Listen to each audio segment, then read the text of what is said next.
స్వామి హనుమ ఒక పరమాద్భుతమైనటువంటి స్వరూపం, గొప్ప మంగళప్రదుడు.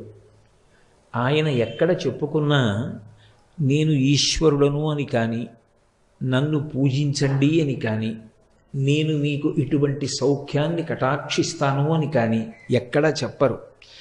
నేను ఇప్పుడే ప్రార్థనా శ్లోకం చేస్తూ జయమంత్రం చదివాను. దాన్ని పెద్దలు జయమంత్రము అని పిలుస్తారు. అది సుందరకాండలో స్వామి హనుమ తోరణం మీద కూర్చుని చెప్పినటువంటి శ్లోకాలు. అందులో ఆయన దాసోహం కోసలేంద్రస్య రామస్య క్లిష్టకర్మణ హనుమాన్ శత్రు సైన్యానాం నిహంత మారుతాత్మజ అంటారు. నేను రామదూతని, నేను రామ సచివుణ్ణి, అలాగే నేను రాముని యొక్క దాసాన దాసుణ్ణి అంటారు.